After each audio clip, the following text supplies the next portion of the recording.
Joints में structural classification of joints, ठीक है। स्ट्रक्चरल क्लासिफिकेशन ना एक तो किसके बेसिस पे होती है, एक तो मटेरियल के बेसिस पे जिससे वो बाइंड करता है बोन को, ठीक है, या फिर जॉइंट कैविटी प्रेजेंट हो या ना हो, हम उसके बेसिस पे भी स्ट्रक्चरल क्लासिफिकेशन पढ़ेंगे। एक तो हमारे फिब्रस जॉइंट्स होते हैं, ठीक है, उसमें हमारे सूचर्स हो गए, सिंडेस्मोसिस हो गए, गोम्फोसिस हो गए, ठीक है। एक हमारे कार्टिलेजिनस जॉइंट्स होते हैं, उसमें कौन कौन से टाइप्स हैं, सिनकॉन्ड्रोसिस, सिम्फाइसिस, ठीक है। और हमारा थर्ड है synovial joint. Cartilaginous joint, fibrous joints, इनके टाइप्स हैं, वो सब हम पढ़ेंगे। 3 प्राइमरी स्ट्रक्चरल क्लासिफिकेशन होता है जो हम देखेंगे। आप ये फिगर देखो, फिब्रस कुछ ऐसा दिखता है, कार्टिलेजिनस ऐसा दिखेगा, सेकंड जो मिडिल वन है, और ये जो हमारा साइनोवियल जॉइंट है वो कुछ इस टाइप से दिखेगा, ठीक है। इस फिगर से हम आइडिया लगा सकते हैं कि कैसे दिखते होंगे ये।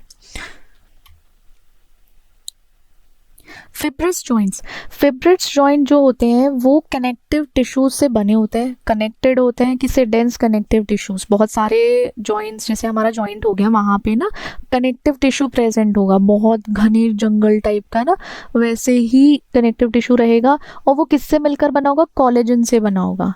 और इसमें ना जॉइंट कैविटी नहीं होती, फिब्रस जॉइंट में कैविटी नहीं प्रेजेंट होती। और कौन से टाइप्स हैं इनके, हमने देखे थे, सूचर्स, सिंडेस्मोसिस, गोम्फोसिस। तो इसमें क्या होता है, सूचर्स में बोन्स किसके, स्कल की जो बोन होती है उसके बीच में प्रेजेंट होते हैं। और ये जॉइंट्स जो होते हैं वो इमूवेबल होते हैं, वो मूव नहीं करते। सिंडेस्मोसिस में जो बोन्स होते हैं वो लिगामेंट से कनेक्टेड होते हैं, ठीक है, इंटरओसियस मेम्ब्रेन से कनेक्टेड होते हैं, जिससे कि थोड़ा लिटिल मूवमेंट होती है, बहुत लिमिटेड अमाउंट की मूवमेंट होती है। जैसे हमारी टीबिया और जो फीबुला है उसके बीच में जो डिस्टल कनेक्शन है, थोड़ा सा लिमिटेड अमाउंट का ही मूवमेंट होगा। गोम्फोसिस में एक हमारा सॉकेट है, जैसे कि सॉकेट के बीच में जॉइंट्स है, एक पेग फिट्स है, ठीक है, उसमें थोड़ा सा मूवमेंट होगा। या जैसे कनेक्शन हो गया टूथ के बीच में, वो भी जॉ बोन है, वो सॉकेट है, तो उनमें थोड़ी बहुत मूवमेंट हम देख सकते हैं। कार्टिलेजिनस जॉइंट्स जो होते हैं, ये जॉइंट्स कार्टिलेज कनेक्ट करता है, bones are connected to entirely by cartilage. Hyaline से कनेक्ट होगा या फिब्रो कार्टिलेज से कनेक्ट होगा। इसमें जॉइंट कैविटी ये लैक करते हैं, जॉइंट कैविटी नहीं होती, ठीक है। टाइप्स हैं इसमें सिनकॉन्ड्रोसिस, जिसमें बोन्स को ना हाइलिन कार्टिलेज से बंधे हुए होते हैं, यूनाइट होते हैं, एक साथ होते हैं। ये टेम्परेरी जॉइंट है जो इवेंचुअली ऑसिफाई होता है। ऑसिफाई का मतलब होता है कि ये ना एक टाइम के बाद ना रिजिड हो जाएगा, वो कठोर लाइक एक हार्ड फॉर्म में बन जाएगा। एग्जाम्पल देखो, एपीफाइजियल है, एपीफाइजियल प्लेट में क्या होता है, लॉन्ग बोन्स में ग्रोथ के टाइम पे वो बढ़ जाती हैं, या उनका जो साइज है या शेप है वो बढ़ता है। सिम्फाइसिस में बोन्स जो है फिब्रो कार्टिलेज से जुड़ी होती हैं, जैसे जो बना हो फाइब्रस और कार्टिलेज टिश्यू का, उससे जॉइंट यूनाइटेड होती है, मतलब बंधी होती है एक साथ। और वो जॉइंट अलाउ करता है स्लाइट मूवमेंट, थोड़ी सी मूवमेंट वो अलाउ करता है, जैसे प्यूबिक सिम्फाइसिस या इंटरवर्टिब्रल डिस्क, ये थोड़ी बहुत मूवमेंट अलाउ कर देता है। वहां पे हम आते हैं साइनोवियल जॉइंट्स पे। साइनोवियल जॉइंट्स जो होते हैं फ्लूइड फिल्ड जॉइंट कैविटी, इसमें कैविटी होती है, फ्लूइड फिल रहता है, जैसे कि साइनोवियल फ्लूइड हो गया, वहां पे साइनोवियल फ्लूइड ल्यूब्रिकेट करेगा या फिर जॉइंट्स को नरिश करेगा एक तरीके से, ठीक है। और ये ना साइनोवियल जॉइंट जो है हमारा बहुत मूवमेंट में काम करता है, ऐसा नहीं है कि थोड़ी सी मूवमेंट कर सकते हो आप, खूब चलो फिरो घूमो कूदो इस तरीके से। इसमें जो कंपोनेंट्स प्रेजेंट होते हैं, articular cartilage, joint cavity, synovial cavity भी बोलते हैं, आर्टिकुलर कैप्सूल्स प्रेजेंट है, साइनोवियल फ्लूइड है, reinforcing ligaments, nerves, blood vessels. ये आर्टिकुलर कार्टिलेज हमारा ना बोन की एंडिंग को कवर करता है, जिससे कि वहां पे ना फ्रिक्शन, एक दूसरे में फ्रिक्शन ना हो या शॉक ना लगे, उसको कवर करेगा। और जो जॉइंट कैविटी होती है, साइनोवियल कैविटी होती है, वहां क्या होता है, गैप्स होता है, एक ना स्पेस होता है बोन्स के बीच में, जहाँ पे साइनोवियल फ्लूइड भी रहता है।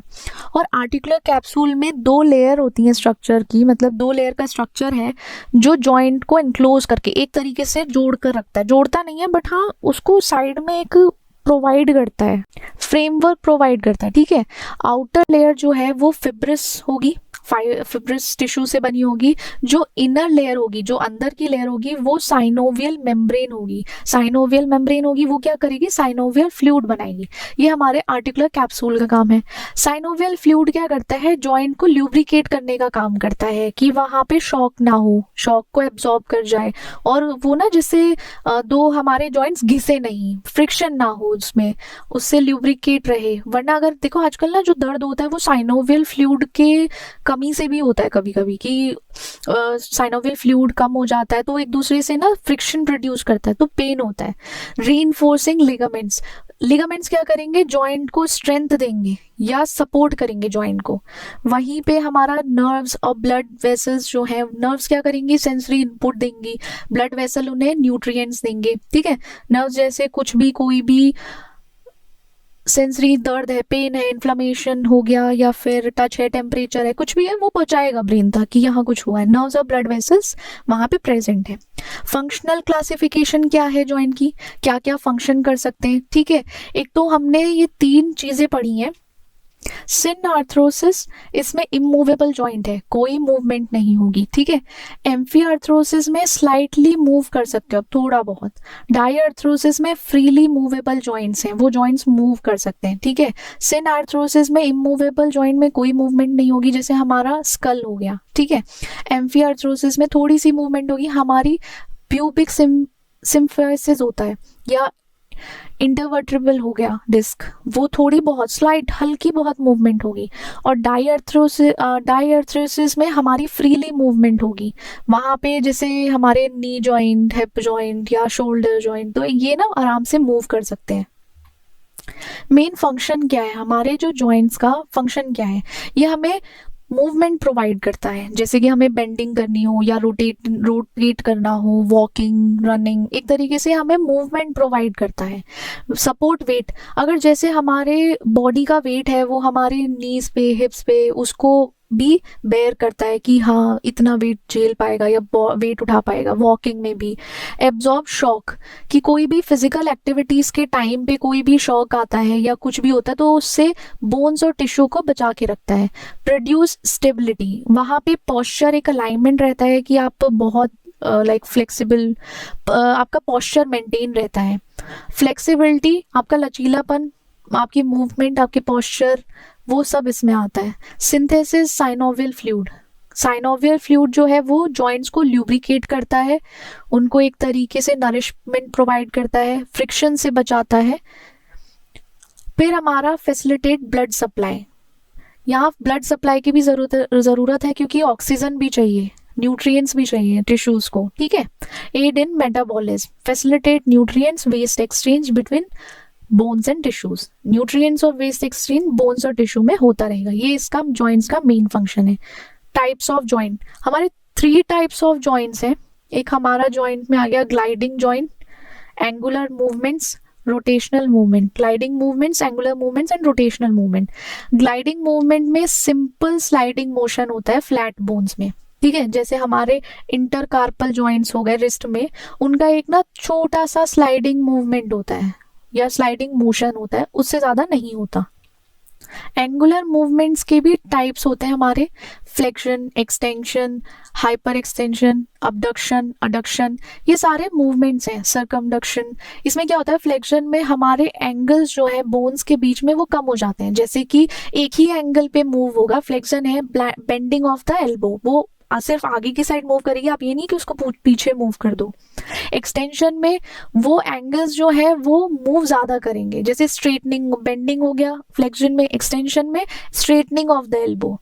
हाइपर एक्सटेंशन में नॉर्मल रेंज से ज्यादा जा सकता है, जैसे बेंडिंग द हेड बैकवर्ड, हम पीछे अपनी जो हेड है उसको पीछे ले जाते हैं हाइपर एक्सटेंशन में। अबडक्शन में हमारी जो मूवमेंट है मिड लाइन से दूर हो जाती है, जैसे हम अपना हाथ उठाएंगे साइड वेज में ना, हम अपना अगर हाथ उठाते हैं तो वो अबडक्शन में आता है। और अडक्शन में हम मूवमेंट करते हैं मिड लाइन के पास, कि हमारी जो आर्म्स है वो हम उसको ऊपर से वापस नीचे ला रहे हैं साइड में।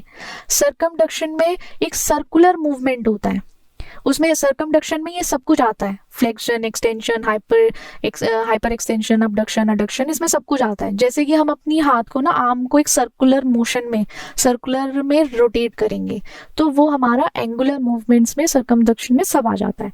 अब आते हैं हम रोटेशनल मूवमेंट्स पे। रोटेशनल मूवमेंट दो होती है, मीडियल और लेटरल। मीडियल में जो रोटेट होता है, जैसे हम अपनी थाई को रोटेट अंदर की साइड करते हैं, ठीक है, जैसे थाई अंदर आ, रोटेशन मिड लाइन के पास आ जाता है। और लेटरल में मिड लाइन से दूर चला जाता है, जैसे कि हम थाइस को अपना बाहर की साइड मूव करेंगे, तो वो हमारा लेटरल रोटेशन हो गया। फिर आते हैं हम स्पेशल मूवमेंट में। स्पेशल मूवमेंट का टाइप है सुपिनेशन। इसमें जो हमारी पाम है वो हम ऊपर की साइड मूव करते हैं, लाइक रोटेट करते हैं अपनी फोरआर्म की जो पाम है, हथेली को, उसको मूव करते हैं। प्रोनेशन में हम उस पाम को नीचे की साइड मूव करते हैं। इन्वर्जन में सोल को अंदर की साइड मूव करेंगे, फुट सोल को, और एवर्जन में फुट सोल को बाहर की साइड, जैसे आप एक्सरसाइज करते हो लाइक स्ट्रेचिंग एंड ऑल, उसमें ये सब आप देख सकते हो।